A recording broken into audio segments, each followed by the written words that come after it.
Hello friends, so for today's video I'm going to be going through what I personally consider to be the top 10 best fantasy covers of 2022. In order for these books to be considered and be eligible to be on this list, I have to have read them. That way I can comment on how much I think that the artwork actually accurately reflects what's in the book, in the story. They can't be special editions because we have seen some really beautiful editions come out, but it has to be the regular editions. That said, I do have one honorable mention that I'll start with, and then also for a couple of these, I might only have the special edition, but in those instances, I will put on the screen and make clear that it's the regular version that I'm actually referring to. But I'm going to start with the honorable mention, and that would be the new Witcher hardbacks. So for each of the covers, they had a different cover artist, and so you get to see so many beautiful artists' styles showcased on these covers. For all of the books that I mentioned, I will try and ensure that the artists themselves are linked. That way, if you'd like to follow them, if they have open commissions and you want to commission them, you can do so. This is an honorable mention though, because technically these books did not come out this year, but the covers came out this year, so I thought it was worth noting. If you would like to see a more in-depth look at these, I did do an entire video dedicated to looking at these Witcher hardbacks and looking at them in depth, so I'll have that linked. But regardless, I, loved the way that Orbit went about this. I love that in their posts on Instagram and such things that they actually link the artists, and also the artwork is amazing. And it's not any, like I said, any one individual cover, it's all of them together. It's seeing all these different art styles. It's seeing the Witcher characters, the Witcher story, scenes from The Witcher brought to life on these covers. It's just a feast for the eyes, especially if you are a Witcher fan. It's like getting the most beautiful artwork, fan art, but actually on the covers. And there's consistency from cover to cover with where the text is and the color here and how that matches the edition itself. These artists and Orbit did a great job. From there, the covers are not going to be listed in any particular order. It's not like I'm going from best to worst or worst to best within the top 10, but I'm going to start with The Art of Prophecy. This cover, is incredibly eye-catching. It's incredibly eye-catching without being very bright. I mean, the colors are pretty subdued. It's mostly black and white. The red parts of it stand out, and then I think that this kind of gold color here, again, it's not a particularly bold or vibrant color, but this captures your attention. And the way that Taisha, who is the character on the cover, the way she looks, this is a strange thing to point out, but I absolutely loved that we had one of the main characters of the story be an older woman, because you so rarely see, even in adult fantasy, you so rarely see older characters as the main characters, and she is one of the main characters, and she actually is she is shown to be a little older in the artwork. She also is somebody who can basically defeat anyone, and so I feel like her confidence and her prowess, we'll say, is really well done on this cover. It's reflected really well here.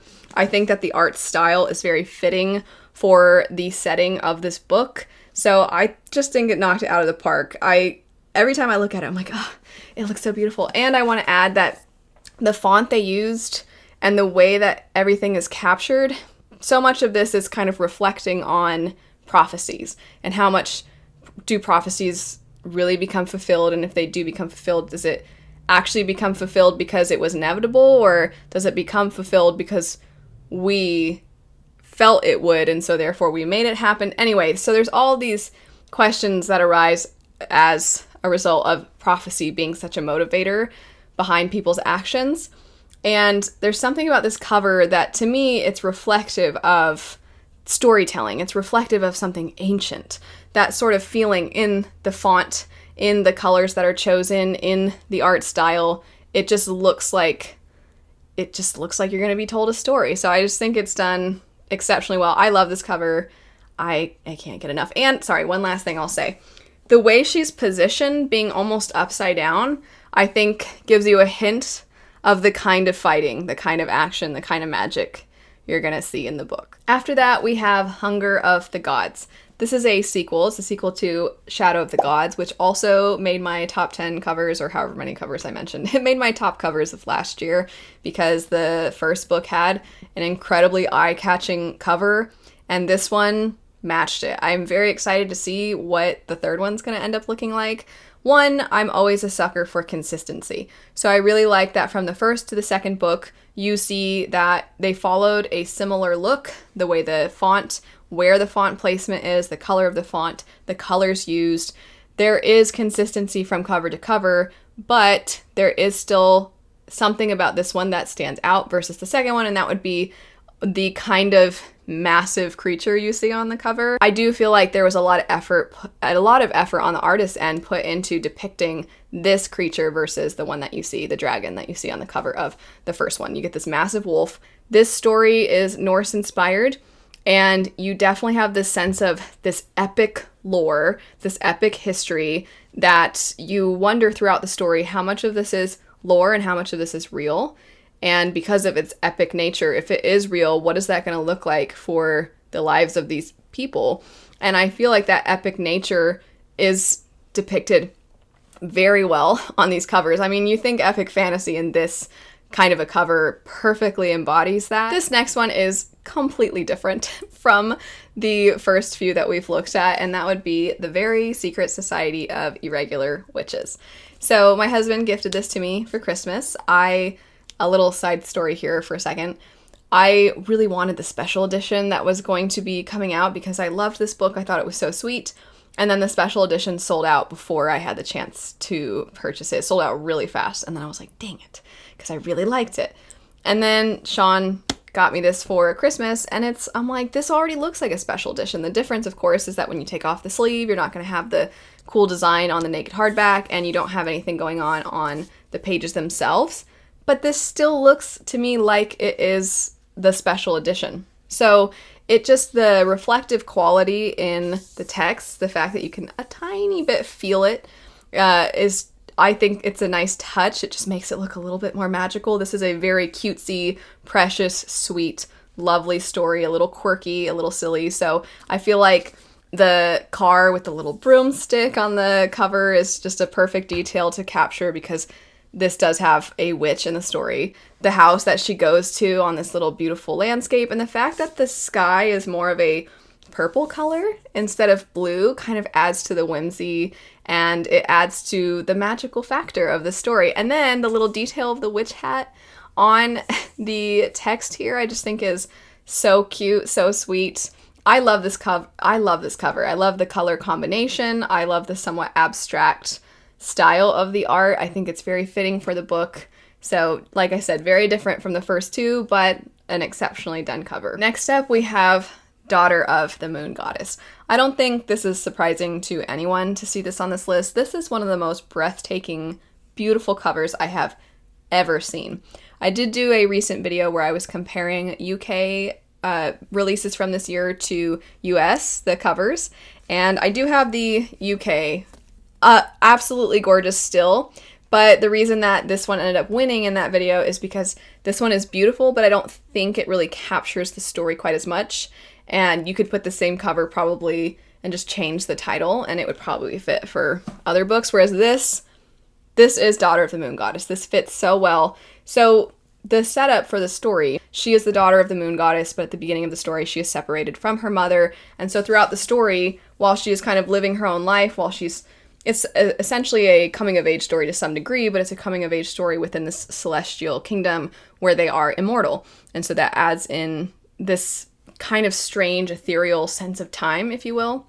And regardless, she is finding herself, she's discovering who she is, she's having a lot of firsts in her life, and this entire time in the back of her mind, she's thinking about her mother. And so I feel like that's captured with the moon being up here and her kind of looking up to the moon. You can see by the tilt of her head that she's kind of looking up, but there's this sense of kind of looking forward at the same time. And then also I talked about how her being on the bottom and facing away from the reader, facing whoever's looking at the cover, I guess, her facing away gives this sense of she's on this journey, she has this purpose, and the fact that the moon is in that direction I think is really well done. Plus just the art style and the colors are so beautiful. It's just one of the most beautiful covers I have ever seen. Gorgeous. I just don't want to not look at it. Giving that a huge run for its money, we have a magic steeped in poison. So the color choices for both of the books I just mentioned, they're utilizing a lot of different colors, and they're very bold. It's kind of the opposite of The Art of Prophecy, which is a little more subdued, but still very eye-catching. These, they draw the eye in, they're very vibrant, they're very colorful. It's tough because I'm very partial to this cover for its unique factor. One, embracing the pinks, and then this kind of indigo deep blue color is never a combination that I would have thought would have worked so well. I'm also partial to this beyond just the color choices being really unique. The fact that it has a watercolor look. I feel like we need more cover art that looks like watercolors. I don't know actually what the artists used or how they went about it, but it is so pretty. And on top of all of that, it does capture, I think, the feel of the story very, very well. The magic revolves around tea. And so you see the character, she has the tea there and she kind of has her hand over it in a way that looks very, like, almost like she's casting a spell. And I also think that the cover almost has, I use the word ethereal to describe another one, but this one has that ethereal feel as well, especially suited to the magic itself. It's beautiful. I feel like I have words truly to describe how stunning this cover is. Next up, we have Kaikeyi. This one, to me, I have the Book of the Month edition, so it has the little square at the top, but this cover to me is bold in its simplicity. The fact that you get this silhouette just against an orange background, and then because the silhouette is completely black, it makes the details really stand out. I think that the setting of this story, this particular character, the color choices I think are very fitting, but the details really, I think, kind of bring her to life. And even though you can't see the expression on her face, even though literally there are no details to her features, there's just something about the tilt of her head. There's something about the way, because she has this slight upward tilt, but there's something, I know maybe it's me just reading into it, but there's just something about her that seems very observant, that seems like she's taking things in. And again, that's probably me just, maybe because I've read the book, I'm putting that into it. But I also like the fact that you get her profile because there's this sense of mystery. If it were completely from the back, I think that there's a lot of other things that you could imagine from that. And then if it was forward and if it was the outline from forward, it would create a completely different feel. So I think by having it to the side and also like the detail here of it being like a slight different color, I just think it's bold. There's not as much to it as something like the last two I was just showing, but I still think it stands out, and I think it was an exceptionally done cover. Next up, we have Babel. So I have an alternate sleeve on my regular edition. I do really, really like this alternate sleeve. I wish you could see it in person because it looks like some really old story, which I think is very fitting. I will put the regular edition on the screen. I also have the fairy loot, but that is a special edition, so it's a little different. But really, I just think that this cover catches the whole idea of the tower and the fact that everything kind of comes down to this tower and is centered around this tower. I think that that cover depicts that really well. I also think by having the entirety of the cover be in gray tones and silver tones is very fitting to the magic. And again, it kind of comes back to the fact that everything is centered around not just this tower, but is centered around silver and the magic that goes alongside that. The next one is another where I have a special edition, but the artwork itself is still the same, it's just a different color pattern. And that would be The Dragon's Promise. This is another sequel, and I think what I was saying about Hunger of the Gods, where it goes alongside the first book, I think that's very, very true for this. It looks so beautiful next to the first one while still having a uniqueness to it. I loved the first book's cover. This is the UK edition.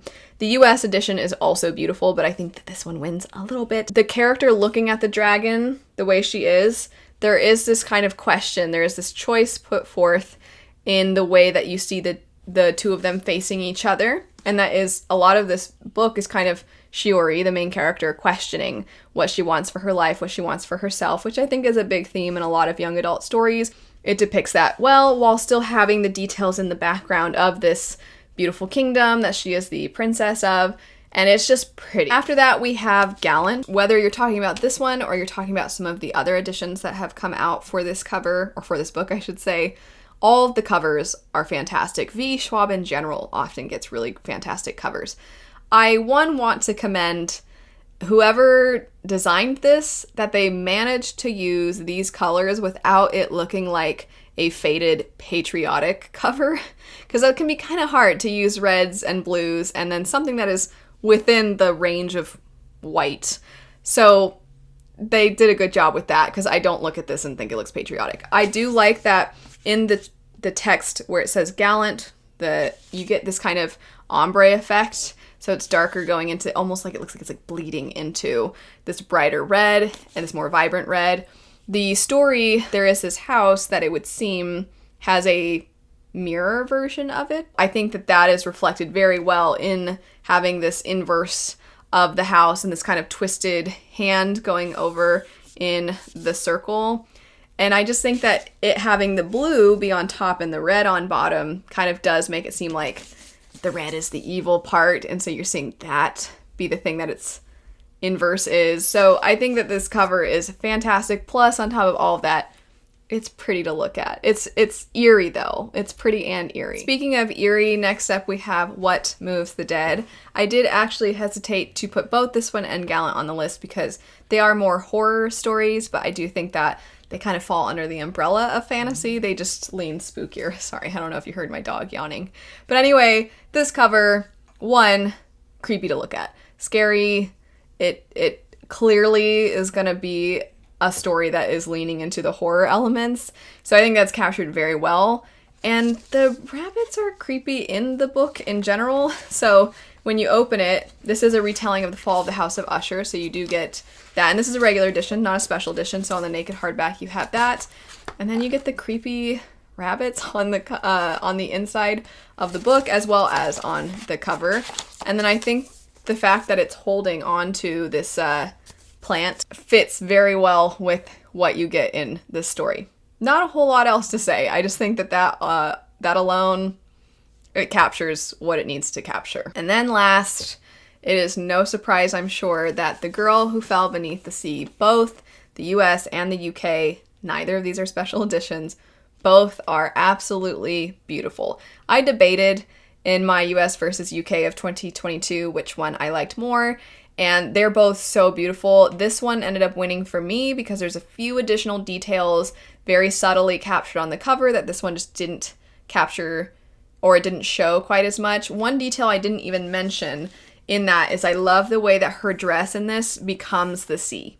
And this idea, I mean, this one definitely captures the sea element better, and this one we clearly have this like falling effect by how it's drawn.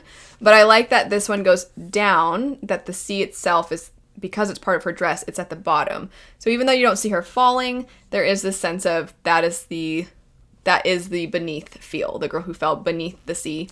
So there's that detail, and I just think that having this character in the background, which you almost don't even notice that character is there, and then I think the fact that both of them have the red, you see this little line, both of them have it, and it has to do with fate. So both of them captured that detail really well. This one on camera is definitely standing out more, but they're both so beautiful. The colors used for this one are unbelievable. Like, I would have never thought some of those yellow-green colors, I would never think, like, that's gonna definitely be a beautiful color to use. And in combination with some of the others, but it's so beautiful and it looks fantastic, but it doesn't look overly done. There's still this sense of something mysterious, the way that is captured in the background. And then this one is just so beautiful. Like I said, it captures the sea really well, this sort of magical place that we go to. Both of these covers, I know I said there's no winner really because I can't decide, and so many of them I might from day to day switch, but these two are just so beautiful, and the fact that both of them are not special editions and they're both this gorgeous, I just feel like gives this one a little bit of edge. But anyway, that is it for my top covers of 2022. Let me know which ones on this list were your favorites. And then what are some that I didn't mention that you think are absolutely gorgeous? I would love to take a look at them. But anyway, thanks so much for watching. I hope you all have a lovely rest of your day, and I'll see you later. Bye.